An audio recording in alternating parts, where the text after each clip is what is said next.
delicado, né? Falando em assunto delicado, deixa eu acionar Rafa Schwinka, que está junto com o Rodrigo Lima, fazendo a cobertura desse acidente grave que aconteceu aqui em Cascavel. Vítimas já retiradas, essa é uma informação importante para tranquilizar quem está nos acompanhando, né, Rafa? Mas a movimentação, o caos no trânsito, isso ainda segue, né?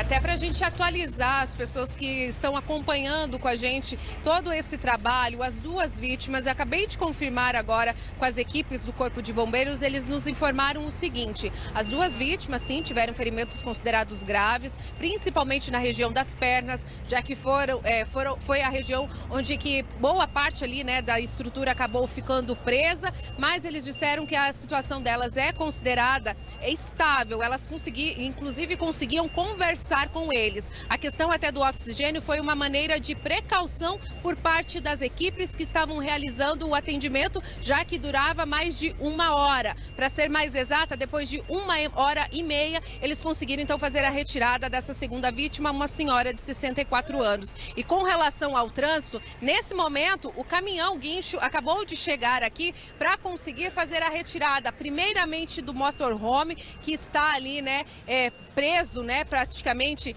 no caminhão. Então agora o guincho vai fazer essa retirada e logo em seguida eles devem fazer esse trabalho com o caminhão. Então ainda segue um bom tempo com a via aqui, com a rodovia bloqueada. Por isso que os motoristas estão precisando se deslocar, principalmente pela marginal, tanto no sentido de quem está indo para a região de Foz do Iguaçu, como para quem está fazendo o sentido inverso, né? Seguindo a região de Curitiba, na rodovia. Então está precisando desviar pela marginal e somente na altura ali do trevo Olindo Periolo é que eles vão conseguir ter acesso novamente na rodovia. Então por isso o trânsito ainda segue lento, porque as equipes estão aqui para fazer agora a retirada dos veículos que estão obstruindo a via. Então nesse momento o caminhão guincho já chegou, eles já estão preparando para fazer a retirada do motorhome, inclusive com as equipes já colocando todos os equipamentos, enfim, a sinalização para fazer então a retirada do motorhome. Isso ainda, segundo eles, vai pelo menos mais 1 hora para fazer a retirada dos 2 veículos, que são 2 veículos grandes. Então, por isso, desse trabalho aí bem intenso por parte, inclusive, da equipe do DR que segue por aqui, viu, Wagner?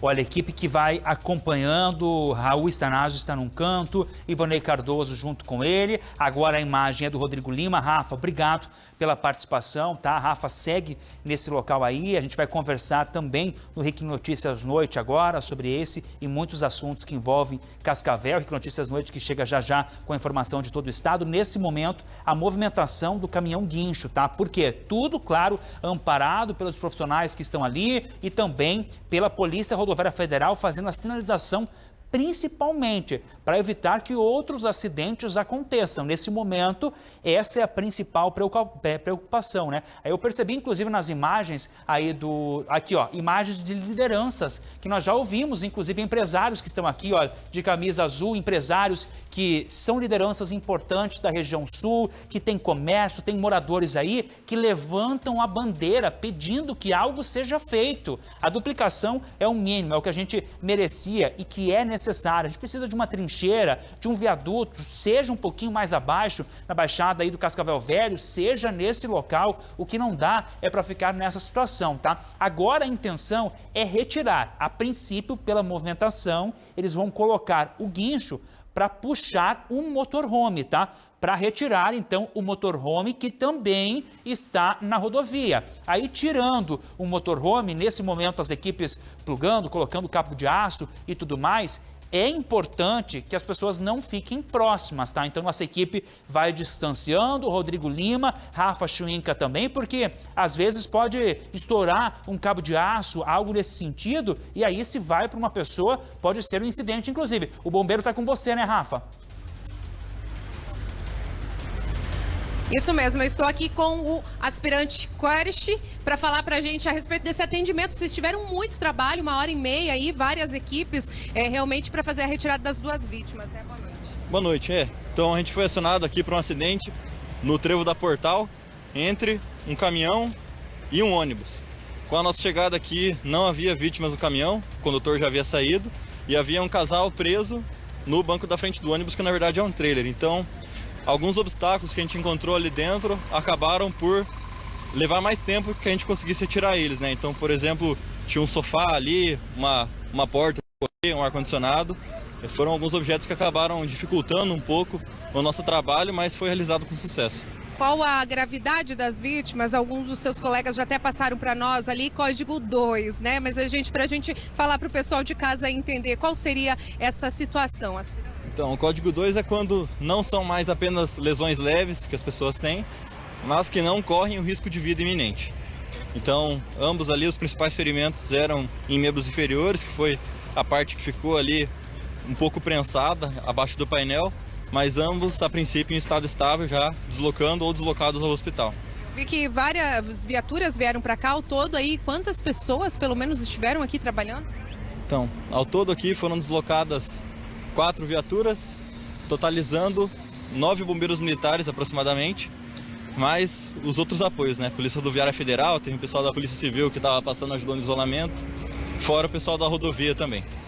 Aspirante, bom trabalho para o senhor, obrigada aí pelas informações. Como eu disse, né, foi um trabalho aí incessante, né, por parte dessa equipe, que realmente aí 1h30 com calor, um local ali totalmente fechado para fazer a primeira retirada de todos esses equipamentos. Mas a boa informação que a gente pode dar, se for assim dizer para o pessoal de casa que veio acompanhando com a gente durante o Cidade Alerta, é a situação da gravidade dessas duas vítimas. Então, apesar dos ferimentos, elas não correm risco de vida, então isso que acaba sendo o melhor de tudo, né, Wagner? Exatamente isso, Rafa. E é muito diferente, inclusive isso, como o aspirante falou. Por quê? Porque nós temos um veículo, mas é uma casa sobre rodas. Então, por isso, ele falando, tinha sofá. Então tem sofá, tem mesa, é uma casa além, obviamente, da lataria do veículo. Então é algo diferente, é uma estrutura diferente, inclusive os bombeiros são preparados, mas eles lidam com isso. Além da vítima estar presa às ferragens, para retirar essas vítimas, tinha esse cuidado, porque no meio tinha um sofá, tinha uma geladeira, tinha algo que obviamente você não encontra quando está falando de um atendimento, aí é um acidente. Então por isso essa preocupação e esse cuidado, viu? Código 2, como o aspirante falou,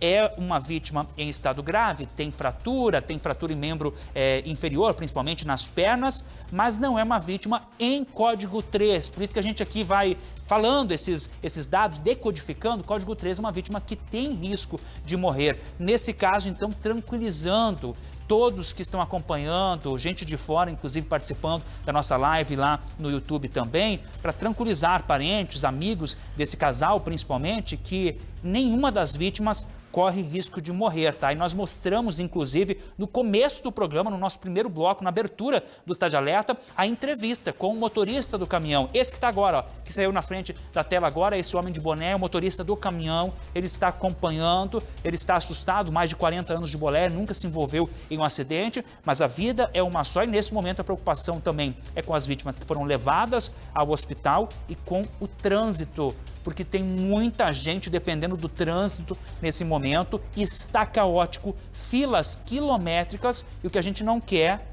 é voltar com a informação de um outro acidente, né? Tráfego sendo desviado pela marginal, a imagem ao vivo, inclusive, no sentido contrário, também tem movimentação intensa, tá?